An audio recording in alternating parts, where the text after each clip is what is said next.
अस्सलाम वालेकुम। इस बारिश में भी बड़ी तादाद में यहाँ बैठी हुई माएं बहनें, मेरे बुजुर्गों, नौजवान साथियों, मैं उर्दू हिंदी में बात करूंगा और मुझे यकीन है कि आप लोग समझेंगे। समझ रहे हो, समझते हैं जबान ना? यहाँ पर मौजूद आपके अपने चहेते कैंडिडेट मस्तान वली साहब, यहाँ हमारे डीसीसी प्रेसिडेंट लिंगम शेट्टी ईश्वर साहब, यहाँ सीपीआई के all India secretary Narayana ji, MP candidate India alliance के अजय कुमार जी, माइनॉरिटी डिपार्टमेंट के स्टेट चेयरमैन शाली दादा गांधी जी, तमिलनाडु के chairman Arif sahab, national office bearer Meera Hussain sahab, Kurnool के माइनॉरिटी डिपार्टमेंट के चेयरमैन नूर मोहम्मद साहब, गुंटूर के सैयद जबीउल्लाह साहब, मैं बहुत दूर से आपके बीच में आया हूं और पहली बार आया हूं। अगले 10-15-20 मिनट आपसे थोड़ी सी गुफ्तगू करूंगा। झील में पानी बरसता है हमारे देश में, झील में पानी बरसता है हमारे देश में, खेत पानी को तरसता है हमारे देश में, जिंदगी का हाल खस्ता है हमारे देश में, दूध महंगा खून सस्ता है हमारे देश में। गुंटूर वालों, 13 मई को आपको बूथ पर जाना है और न सिर्फ गुंटूर के मुस्तकबिल का फैसला करना है, बल्कि आंध्र प्रदेश और हिंदुस्तान के भी मुस्तकबिल का फैसला करना है। यह इलेक्शन बहुत अहम इलेक्शन है। मैं हजारों किलोमीटर दूर से चल के मस्तान वली साहब के लिए, अजय कुमार जी के लिए आपके सामने अपना दामन फैलाने आया हूं। ये गुजारिश करने आया हूं कि आपके यहां रूल करने वाली जो पार्टी है, चाहे उसका कैंडिडेट हो या फिर चाहे टीडीपी के कैंडिडेट हो, दोनों का अल्टीमेट एक ही टारगेट है कि किस तरह से मोदी को सपोर्ट करना और मोदी को फायदा पहुंचाना। वाईसीपी के लोग आपके बीच में घूम करके चाहे तो कहे मैं मेंबर ऑफ पार्लियामेंट हूं, मैं देश की सबसे बड़ी पार्लियामेंट में राज्यसभा में बैठता हूं, मैंने अपनी आंखों से देखा है कि वाईसीपी के जितने मेंबर ऑफ पार्लियामेंट हैं, जब भी बीजेपी को जरूरत पड़ती है, चाहे वो ट्रिपल तलाक का बिल हो, चाहे उसके बाद जितने भी बिल आए हो, जब भी बीजेपी को, नरेंद्र मोदी को जरूरत पड़ती है, वाईसीपी के सारे एमपी बीजेपी के साथ पार्लियामेंट में खड़े दिखाई देते हैं। मैंने अपनी आंखों से देखा है, इसलिए आपसे ये कहने आया हूं कि मस्तान वली साहब आपके अपने हैं, आपने इनका काम देखा है, आपने इन्हें जांचा है, परखा है और ये दावे के साथ कंप्लेंट लेकर के आपके बीच में कह रहे हैं कि मैंने 200 करोड़ रुपए का काम कराया है। जिसको चाहिए आकर के डिबेट कर सकता है, लेकिन जो पिछले 10 साल से आपके एमएलए रहे, उन्होंने क्या किया? मैं तो उनके बारे में जानकारी जुटा रहा था, तो मैंने तो यह पता चला कि 10 साल में वक्त की जमीनें पता नहीं कहां चली गई, किसी को पता भी नहीं चला, खबर भी नहीं हुई। यहाँ तालीम के लिए स्कूल खुलने थे, लेकिन उनकी फैक्ट्रियां खुली, उनका कारोबार बड़ा हुआ। आपको क्या हासिल हुआ? कुछ नहीं। और इस बार जब आवाम में उनके खिलाफ बहुत नाराजगी थी, तो उन्होंने मैदान छोड़ दिया और बेटी को आगे करके उन्हें टिकट दिला दिया ताकि आप उनसे सवाल न पूछ सके। मैं तो आपसे गुंटूर के लोगों ये कहना चाहता हूं कि ये इलेक्शन बहुत जरूरी इलेक्शन है। एक चीज हमेशा जहन में रखना कि असेंबली में एक गूंगे इंसान को भेजने से बेहतर है कि एक दहाड़ने वाले बहादुर इंसान को जो आपके मुद्दों पर लड़ सके और देश की पार्लियामेंट में अजय कुमार जी जैसे लोगों को पहुंचाइए जो वहां खड़े होकर के गरीब गुरबा के लिए, किसान के लिए आवाज उठा सके, इनकलाब के लिए आवाज उठा सके। आज जरूरत इसकी आन पड़ी है। ये इलेक्शन बहुत जरूरी इलेक्शन है। देश का प्रधानमंत्री पूरे मुल्क में घूम घूम करके जिस तरह की भाषा का इस्तेमाल कर रहे हैं, वो बताता है कि इलेक्शन को उन्होंने किस तरह से कम्युनल करने की कोशिश की है, पोलराइज करने की कोशिश की है। भारतीय जनता पार्टी का एक एक नेता, चाहे वो आनंद हेगड़े हो, चाहे लल्लू सिंह हो, चाहे ज्योति मिर्धा हो, चाहे उनके पोस्टर बॉय अरुण गोविल हो, पूरे मुल्क में घूम के क्या कह रहे हैं कि हमें 400 सीटें दीजिए ताकि हम देश का कॉन्स्टिट्यूशन बदल सके। भारत का संविधान बदलना चाहती है भाजपा, और भाजपा को सपोर्ट कौन कर रहा है? आपके ये जो दोनों कैंडिडेट हैं, चाहे वो टीडीपी के हो चाहे वाईसीपी के हो। इसलिए अगर आप चाहते हो कि मुल्क का आईन बचा रहे, संविधान बचा रहे, कॉन्स्टिट्यूशन बचा रहे, मुल्क में जमहूरियत बची रहे, मुल्क में भाईचारा बचा रहे, तो मेरे भाई अब कांग्रेस के अलावा कोई चारा नहीं है। आपने हमें जितनी सजा देनी थी दे लिया, हमें जितना बाहर रखना था रख दिया, लेकिन हम तब भी आपके मुद्दों पर लड़ते रहे, चाहे वो देश की पार्लियामेंट में लड़ना हो या सड़क पर लड़ना हो। आपके लिए कांग्रेस पार्टी लड़ती रही है। और मैं तो शायर हूं, मैं तो सियासत में महज 4 साल पहले आया राहुल गांधी से मुतासिर होकर के। मुझे तो वो दिन याद है गुंटूर वालों के 7 सितंबर 2022 को जब कन्याकुमारी में समंदर के साहिल पर, ये हमारे मस्तान अली साहब भी वहां थे, समंदर के साहिल पर खड़ा होकर के एक शख्स कह रहा था कि मैं कन्याकुमारी से कश्मीर तक 4000 किलोमीटर चलूंगा, सिर्फ एक नारा लगाऊंगा कि नफरत छोड़ो भारत जोड़ो। इस मुल्क में जो नफरत फैली है उसको खत्म करने के लिए अपने पैर के छालों की परवाह किए बगैर 4000 किलोमीटर चलते रहे राहुल गांधी जी। मैं चला हूं उनके साथ, मेरे पैर के छाले इस बात के गवाह हैं कि जब मैं राहुल जी के साथ कंधे से कंधा मिला के चल रहा था तो मुझसे मीडिया के साथी कहते थे कि इमरान साहब आप तो शायर हैं, राहुल गांधी के साथ चल रहे हैं, आप क्या कहेंगे? तब मैं उनसे कहता था कि जो हर जालिम से टकराएगी वो आंधी बनाऊंगा, जो हर जालिम से टकराएगी वो आंधी बनाऊंगा। नए अंग्रेज आए हैं, नया गांधी बनाऊंगा। वो नया गांधी 4000 किलोमीटर चलता रहा इस वक्त के नए अंग्रेजों के खिलाफ। और नारा क्या था? नफरत के बाजार में मोहब्बत की दुकान खोलनी है। एक तरफ वो पार्टियां हैं जो नफरत की बात करती हैं, और एक तरफ कांग्रेस पार्टी है जो कहती है कि हमें भाईचारा, मोहब्बत और एकजुटता बरकरार रखनी है। एक तरफ भाजपा है जो हिंदू मुसलमान मंदिर मस्जिद की बात करती है, और एक तरफ कांग्रेस पार्टी है जो कहती है कि हमारी सरकार आएगी तो हम नौजवानों को नौकरी देंगे, हम खवातीन को, औरतों को इनके अकाउंट में डायरेक्ट 1 लाख रुपया देंगे, हम रोजगार की बात कर रहे हैं, हम कॉन्स्टिट्यूशन बचाने की बात कर रहे हैं, हम महिलाओं को उनका हक देने की बात कर रहे हैं। और उधर भाजपा क्या कह रही है? भाजपा के दोस्त क्या कह रहे हैं कि कॉन्स्टिट्यूशन बदल देंगे, वो कह रहे हैं कि जमहूरियत को नुकसान करेंगे। इसलिए मैं आपके बीच में गुंटूर वालों खड़ा होकर कह रहा हूं कि इस इलेक्शन का मकसद समझिए, जज्बाती होने से काम नहीं चलेगा। 10 साल आपने एक ऐसे इंसान को अपना वोट दिया जिसने न कभी असेंबली में आपके लिए आवाज उठाई, न पार्लियामेंट में जिसको वोट दिया था उसने आपके लिए आवाज उठाई। आज बहुत मुश्किल वक्त है मुल्क के लिए। आने वाले दिनों में मेरी बात सुनना, जिनको मेरी जबान समझ में आती है वो मेरी जबान अभी समझे, जिनको नहीं समझ में आती वो ट्रांसलेट करके मेरी बात सुने। कि अगर आज आप नहीं समझदारी से काम लेंगे तो इस इलेक्शन के बाद आने वाले हिंदुस्तान में इलेक्शन होगा या नहीं, इसकी कोई गारंटी नहीं है, कोई गारंटी नहीं है। क्योंकि नरेंद्र मोदी जी का सपना है देश से संविधान को बदल देना, और ये उनके बड़े बड़े नेता कह रहे हैं। नरेंद्र मोदी जी कितना भी झूठ बोले, लेकिन सच्चाई यही है कि उनका हर बड़ा नेता कह रहा है कि हमें वोट दीजिए, हमें कॉन्स्टिट्यूशन चेंज करना है। तो मैं आपसे कहना चाहता हूं कि ये इलेक्शन इस देश के संविधान को बचाने का इलेक्शन है।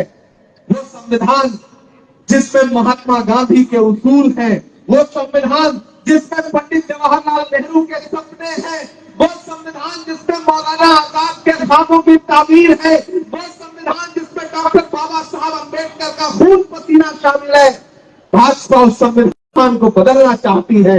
जरूरत है संविधान बचाने की। एक चीज मैं आपको क्लियर कर दूं कि देश में आज तीसरे फेज का इलेक्शन पार्लियामेंट का हो चुका है। मैं केरला से लेकर के उत्तराखंड से लेके जम्मू कश्मीर से लेके बिहार से लेकर के बंगाल से लेके राजस्थान से लेके महाराष्ट्र से लेके यूपी से लेकर के हर जगह कैंपेन करता हुआ यहाँ पहुंचा हूँ। कल नेल्लोर में था, आज यहाँ हूँ, कल फिर जा रहा हूँ, महाराष्ट्र रहूंगा।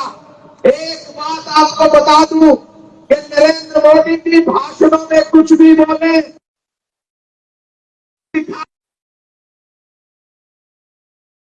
में भाजपा दिल्ली की गद्दी से हटने जा रही है, कोई ताकत भाजपा को हारने से रोक नहीं सकती। नरेंद्र मोदी जी कह रहे हैं हमें इतनी सीट दीजिए। उन्होंने तो ये भी कहा था ना कि हम 15 लाख देंगे सबको। जैसे 15 लाख जुमला था वैसे ये भी जुमला है। उनको झूठ बोलना आता है, इससे ज्यादा कुछ भी नहीं आता। यहाँ माएं बहनें बैठी हैं, याद है आपको उनका नारा बहुत ही महंगाई की मार, अब की बार मोदी सरकार। उसके बाद महंगाई का आलम क्या है कि कफन तक पर जीएसटी लगा दी सरकार ने। और यहाँ जो आंध्र प्रदेश की हुकूमत है, जब जब जगत रेड्डी साहब दिल्ली जाते हैं तो नरेंद्र मोदी जी के साथ ऐसे बैठते हैं जैसे कोई बड़ा पुराना रिश्ता हो। पूरी वाईसीपी हर मुद्दे पे भाजपा को सपोर्ट करती है। इसलिए वाईसीपी को वोट देने का मतलब है नरेंद्र मोदी को वोट देना, उसको फायदा पहुंचाना। इसलिए मैं आपसे गुजारिश करता हूं कि इस इलेक्शन में कोई चूक मत करिए। परेशान है नरेंद्र मोदी जी, वो जिस इलेक्शन में जिस सीट पर खुद नहीं लड़ पा रहे हैं वहां अपने दोस्तों की मदद ले रहे हैं, क्योंकि पिछले 3 फेज के इलेक्शन में भाजपा के पैर के नीचे से जमीन खिसक गई है। मैं देख के आ रहा हूं पूरा मुल्क। और आजकल प्रधानमंत्री जी बहुत परेशान है, आजकल इंटरव्यू ले रहे हैं। हो सकता है अगले किसी सभा में रोने भी लगे, क्योंकि आखिरी चारा वही है। गमों की आंच में भी मुस्कुरा कर चलना पड़ता है। ये दुनिया है, यहाँ चेहरा सजा कर चलना पड़ता है। तुम्हारा कद मेरे कद से बहुत ऊंचा सही, लेकिन चढ़ाई पर कमर सबको झुका कर चलना पड़ता है। प्रधानमंत्री जी बहुत परेशान है, क्योंकि वो समझ गए हैं कि आवाम बेदार हो गई है, जनता जाग गई है, प्रजा जाग गई है। वो सवाल पूछ रही है। अगर पूरे देश में आवाम सवाल पूछ रही है, लोग कह रहे हैं कि हमें मंदिर मस्जिद में मत लड़ाओ, हमें बताओ कि हमारे बच्चों को रोटी कैसे मिलेगी, तो फिर गुंटूर के लोगों को भी सवाल तो पूछना पड़ेगा ना। पूछिए अपने एमएलए से, पूछिए अपने मेंबर ऑफ पार्लियामेंट से कि पिछले 10 साल में, पिछले 5 साल में क्या किया है। उसके बाद फैसला करिए। इंडिया अलायंस इस मुल्क को बचाने की लड़ाई लड़ रहा है, और इंडिया अलायंस आने वाली 4 तारीख को दिल्ली में सरकार बनाएगा। और आंध्र प्रदेश में मस्तान वली साहब जैसा शानदार दमदार नेता असेंबली पहुंचेगा, इसमें कोई राय नहीं है। अजय कुमार जी पार्लियामेंट पहुंचेंगे, मुझे पूरा यकीन है, क्योंकि गुंटूर की हवा बदल रही है। इस बारिश में भी, इस तूफान में भी जितनी तादाद में आप यहाँ आए हैं, मुझे बिल्कुल यकीन नहीं था। मैं चेन्नई से बाई रोड आ रहा था, इतनी मूसलाधार बारिश थी, तो मुझे लग रहा था कि इस बारिश में तो प्रोग्राम हो नहीं सकता। मेरे साथियों ने कहा वापस चलिए, चेन्नई से दिल्ली की फ्लाइट ले लीजिए। मैंने कहा मैंने गुंटूर का बड़ा नाम सुना है, पहली बार जा रहा हूँ, सरजमीन तक जाऊंगा जरूर। प्रोग्राम हो या ना हो बारिश की वजह से, लेकिन कम से कम उस सरजमीन पे जाऊंगा, अपने बड़े भाई मस्तान वली को सीने से लगा के उन्हें हौसला दूंगा। अजय कुमार जी को हिम्मत दूंगा कि ये इलेक्शन आप लड़ रहे हैं फासिस्ट ताकतों के खिलाफ, ये सबसे जरूरी बात है। मेरे भाई, मैं आपसे ये कहने आया हूं कि आज तक आपने अगर जहन ना बनाया हो तो एक चीज का जहन बनाइए कि ये इलेक्शन बहुत जरूरी इलेक्शन है। पीछे से मेरे साथी कह रहे हैं कि नज्म भी सुना दीजिए, शायरी भी सुना दीजिए। वो भी सुनाएंगे, जरूर सुनाएंगे। वो बिना सुनाए चले जाएंगे तो अधूरा रह जाएगा मामला। मैं पहले नज्म सुना देता हूँ, फिर आपसे गुफ्तगू करता हूँ। अच्छा, वो चौकीदार वाली सुनना चाहते हैं? माइक थोड़ा सा बेहतर कर दे अगर हो सके तो। इस देश में जैसे नरेंद्र मोदी जी चाहते हैं कि कोई ना बोले, वैसे ही आपका माइक भी चाह रहा है कि कोई आवाज ना निकले किसी की। तो थोड़ा सा बेहतर कर दे तो अच्छा रहेगा। मैं आपके मुद्दों पर पूरे हिंदुस्तान में बोलता रहा हूं, आवाज उठाता रहा हूं। मैं एक नज्म आपको सुनाता हूं। याद है आपको 2014 का नरेंद्र मोदी का भाषण कि भाइयों बहनों, मेरे हाथ में देश के खजाने की चाबी सौंप दूं, मैं खजाना नहीं लुटने दूंगा, मैं चौकीदार हूं। याद है ना वो नारा उनका? मैं देश की पार्लियामेंट में खड़ा होकर के नरेंद्र मोदी जी से हाथ मिला करके ये सवाल पूछता हूं जो मैं यहां पूछने जा रहा हूं, क्योंकि मैं इससे जिंदा हूं कि मैं बोल रहा हूं। दुनिया किसी गूंगे की कहानी नहीं लिखती। मैं मुसलसल बोल रहा हूं, मैं लड़ रहा हूं, और नरेंद्र मोदी जी से जो सवाल पूछता हूं वो यहां भी पूछता हूं कि कहां सोया है चौकीदार। लेकिन मुझे लगना चाहिए कि गुंटूर वाले मेरे जज्बात समझ रहे हैं। इलेक्शन सिर्फ वोट देने का नाम नहीं है, इलेक्शन सपोर्ट देने का भी नाम है। इस इलेक्शन में सपोर्ट भी करना पड़ेगा आपको, और सपोर्ट ऐसे करना पड़ेगा कि इस इलेक्शन को मस्तान वली बन के, अजय कुमार बन के लड़ना पड़ेगा, क्योंकि ये ताकतें बहुत बड़ी है, इनके खिलाफ लड़ाई आसान नहीं है। और आसान जब लड़ाई ना हो तो आवाम लड़ाई लड़ती है, तब जाकर के वो लड़ाई जीती जा सकती है। मैं नज़्म सुनाता हूं आपको कि कहां सोया है चौकीदार, कहां सोया है चौकीदार। चौकीदार का मतलब समझ रहे हैं आप लोग ना? मैं नाम नहीं लूंगा, नहीं आप जान जाएंगे कि मैं नरेंद्र मोदी जी की बात कर रहा हूं। कहां सोया है चौकीदार, कहां सोया है चौकीदार। विजय माल्या नाक के नीचे से हो गया फरार। कहां सोया है चौकीदार, कहां सोया है चौकीदार।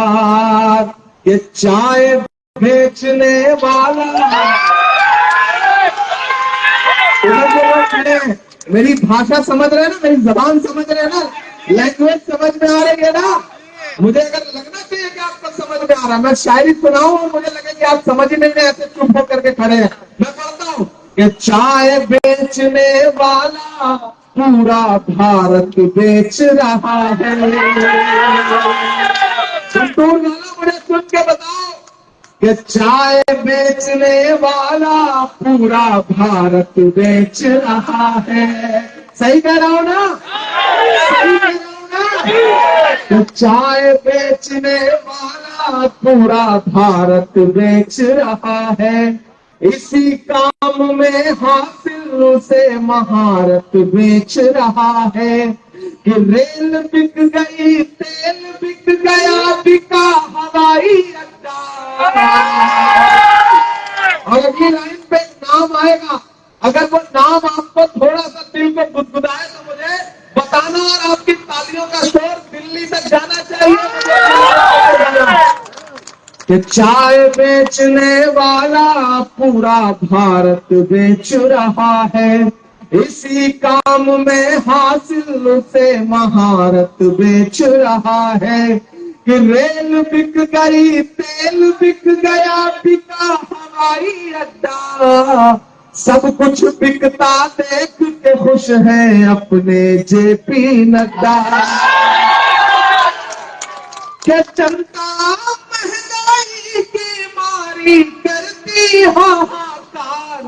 कहां सोया है चौकीदार, कहां सोया है चौकीदार। गैस सिलेंडर की कीमत भी 1000 के पार। कहां सोया है चौकीदार, कहां सोया है चौकीदार। टीडीपी वाईसीपी सब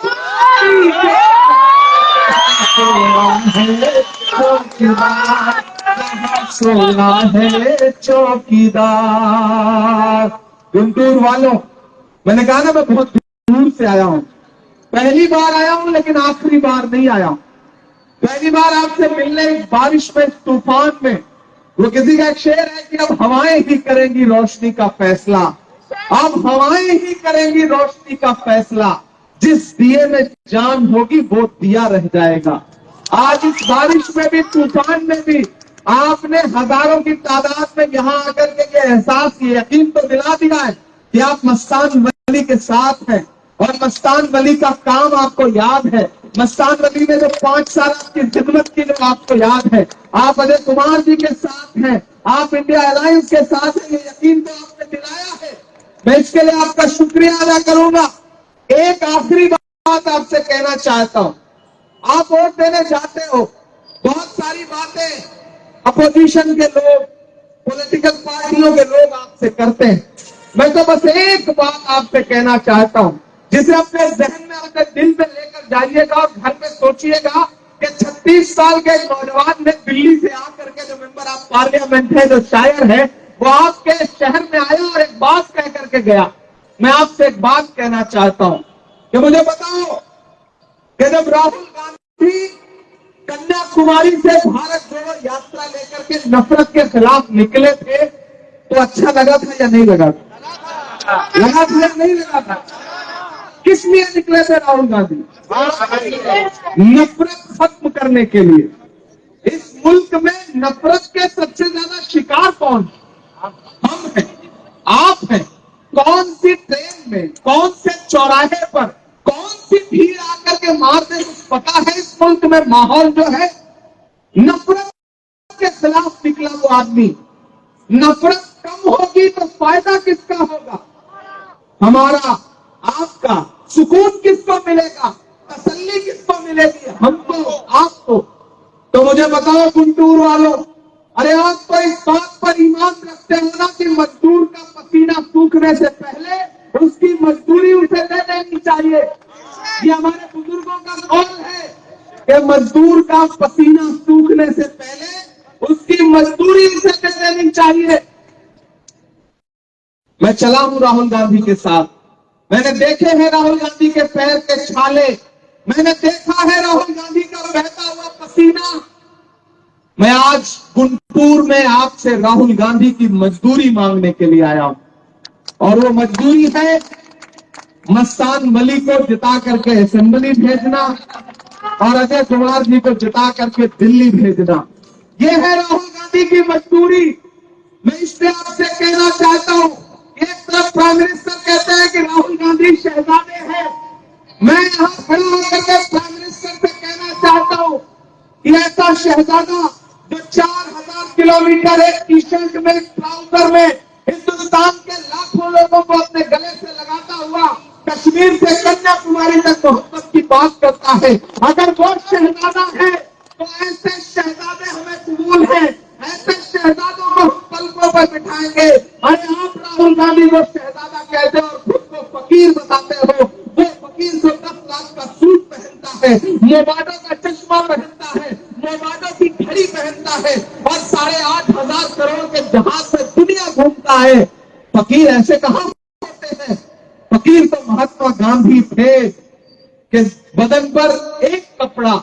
अरे आप फकीर नहीं है, आप अडानी और अंबानी के दोस्त हैं। इस मुल्क में हम दो, हमारे दो की सरकार चल रही है। अगर आप चाहते हैं कि इस मुल्क में अवाम की सरकार आए तो कांग्रेस के साथ जुड़िए, इंडिया अलायंस के साथ जुड़िए, जो सीपीआई के आपके कैंडिडेट हैं इनके साथ जुड़िए। मैं आपसे ये कहना चाहता हूं मेरे भाई कि मेरे आने की लाज रखिएगा। मैं बहुत दूर से आया हूं और मैं चाहता हूं कि यहां मौजूद एक आदमी एक बार, मैंने कहा ना, इलेक्शन सिर्फ वोट देने का नाम नहीं है, इलेक्शन सपोर्ट देने का भी नाम है। और जिन्हें लगता है कि वो मस्तान वली को हरा लेंगे, अजय कुमार को हरा लेंगे, मैं तो उनसे कहना चाहता हूं कि दायरे में सिमट के आएगा, हर रवायत से हट के आएगा। आंधियों को जरा खबर कर दो,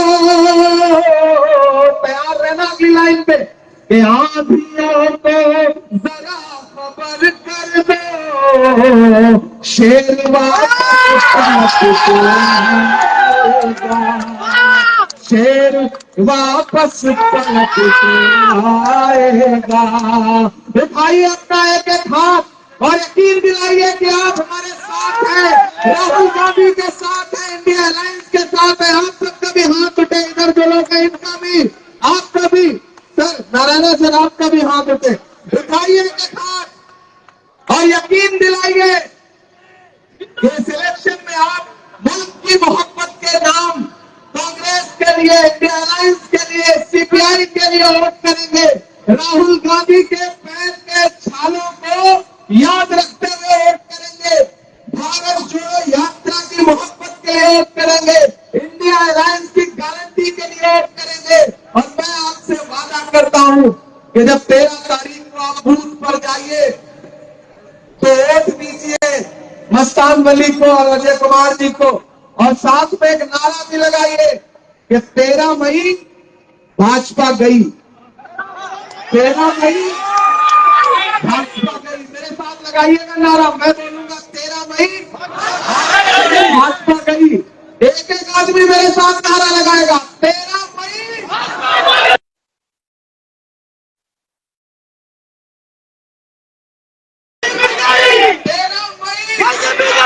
अभी आवाज नहीं आ रही है मेरे कानों में, मैं बड़े जोर से सुनता हूँ, दिल्ली तक आपकी आवाज जानी चाहिए।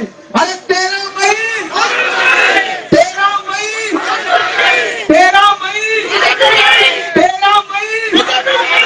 बहुत शुक्रिया आपका।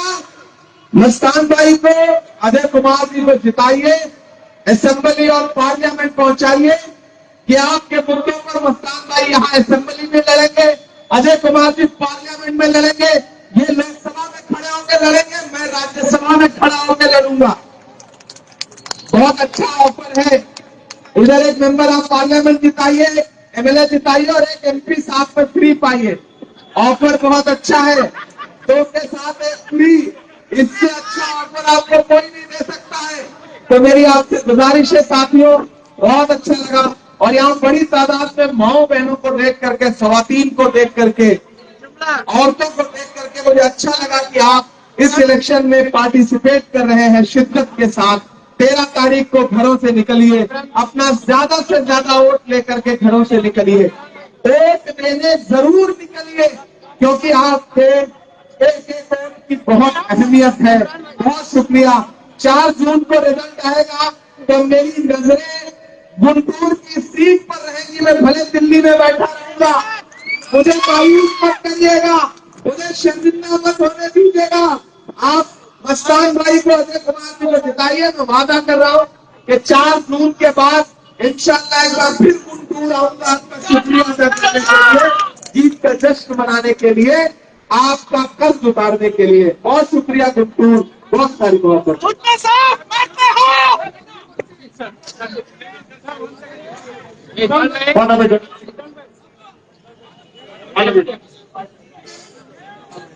మస్తాన్ అన్న మాట పెట్టు.